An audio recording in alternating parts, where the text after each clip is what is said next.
Então, eu queria agradecer ao Paulo, ao Roberto, pelo convite para estar conversando com vocês aqui um pouquinho. Como o Paulo falou, é muito importante para a gente que trabalha com essa novidade que é o Tight Skin, ter gente especializada para a aplicação dele. É uma máquina muito bacana, uma coisa simples, vocês vão estar percebendo. Eles têm a vantagem de não ser um método invasivo e conseguir resultados bastante expressivos dentro da área da medicina estética. Então nós vamos falar um pouquinho sobre o uso do laser em medicina, o que é o laser de maneira geral, uma coisa bem simples, bem primária, para a gente poder ter uma ideia do que está acontecendo. E em seguida falar um pouquinho sobre o Tight Skin, a parte mais técnica, algumas coisas que são importantes do ponto de vista da pré-aplicação, que isso é muito importante também, quando aplicar, quando não, se existe algum tipo de restrição, isso a gente vai dar uma ideia para vocês, tá? Então, falando em termos de leis, nós vamos começar com a fototerapia, né? Que é essa que é a intenção, que é o uso da luz para conseguir obter algum resultado terapêutico, né?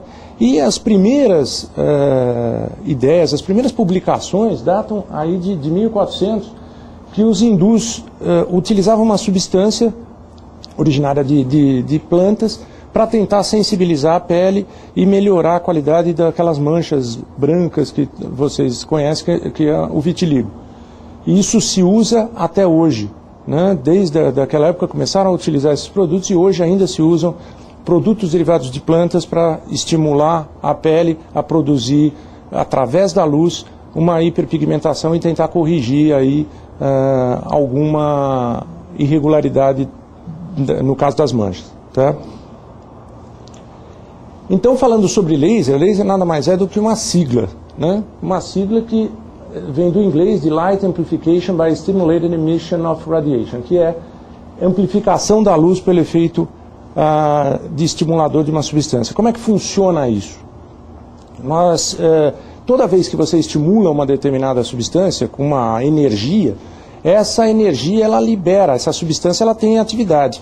Então ela libera os elétrons da camada mais externa, eles saem fora, porque eles ficam instáveis. E ao sair esses elétrons, eles vão emitir um fóton. Na realidade é a partícula primária de luz. Só que você simplesmente estimular isso, sai luz para todos os lados. O laser, o que eles fizeram? Centralizaram essa substância dentro de uma caixa cheia de espelhos. E ao estimular essa substância, ela vai liberar todos esses fótons, só que como eles saem para todos os lados, esses espelhos vão refletindo esses fótons, fazendo com que eles saiam por um único feixe. Então essa luz ela vai sair, ela tem algumas propriedades, a gente vai ver aqui para frente que tipo de características tem essa luz para ser chamada de laser especificamente e como é que isso funciona, né? Então essa é muito interessante porque você joga todos esses fótons para todos os lados, só que dentro de um receptáculo cheio de espelhos que vão refletindo, fazendo com que eles acabem saindo todos juntos, paralelos e de um único comprimento de onda. Isso que é importante, tá?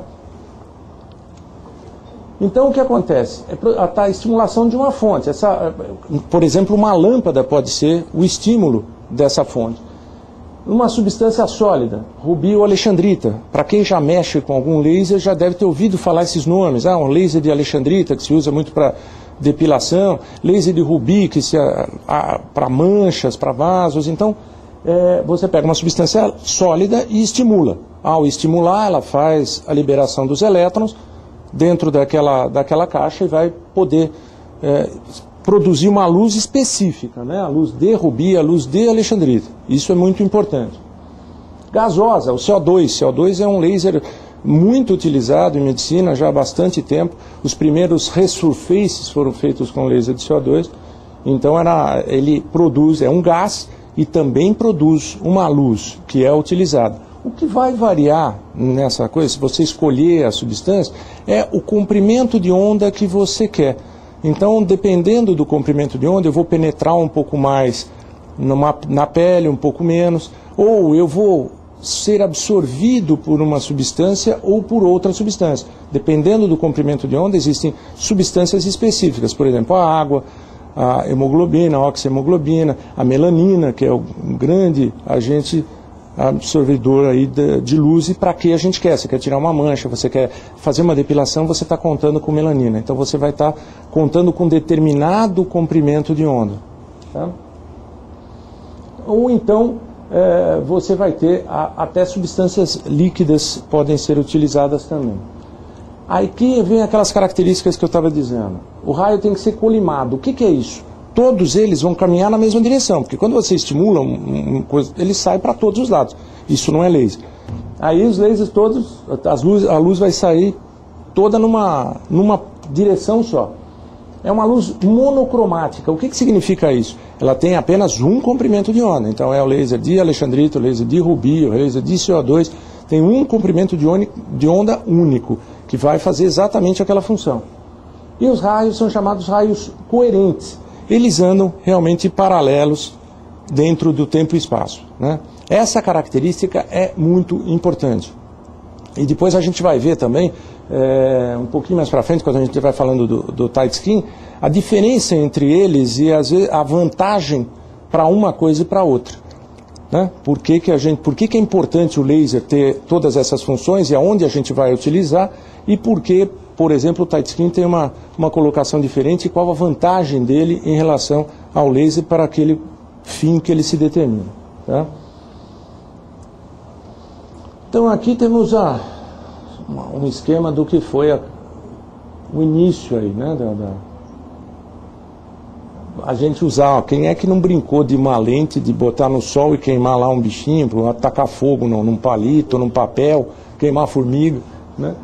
Então essa é a ideia do laser, né? Você está utilizando uma luz que é concentrada através de uma lente, de um espelho, para poder produzir calor. Na realidade ele produz calor, né? E isso aqui é mais ou menos aquilo que a gente tinha explicado de você estimular. Você tem lá o núcleo, uma substância qualquer, e tem o elétron mais periférico, que é esse elétron que vai gerar eventualmente aí a produção do fóton, né? Que acontece algo mais ou menos assim. Há uma vibração ali e esse elétron sai fora da sua órbita e emite um fóton, que é a unidade luminosa. Esses fótons, dentro de um recipiente, vão ser focados justamente para produzir aquelas qualidades do laser, novamente que são coerentes, né, passando uma fase paralela, colimada, né, tendo a mesma direção e o mesmo comprimento de onda. Eles têm que sair sempre numa direção única, paralelos e com um único comprimento de onda. Isso é que faz com que o laser seja altamente específico para uma determinada função. Tá? Então, nós temos, no caso, uma alta densidade de potência, ou seja, quando você produz esse tipo de substância, de luz, o que acontece? Essa luz, ela tem uma intensidade muito grande, e na grande maioria das vezes a gente aproveita isso para quê? Para que a substância, no caso, uma melanina, a água, a oxihemoglobina, quando absorvem essa intensidade luminosa tão violenta, ela é transformada numa intensidade térmica, numa energia térmica. E aí vai produzir, com esse calor é que vai acabar conduzindo ao resultado que a gente espera. Tirando uma mancha, ou uma tatuagem, ou carbonizando um pelo, ou um vaso sanguíneo. Então a ideia é essa, uma luz que produz calor. Calor, uma alta densidade e uma alta energia térmica também.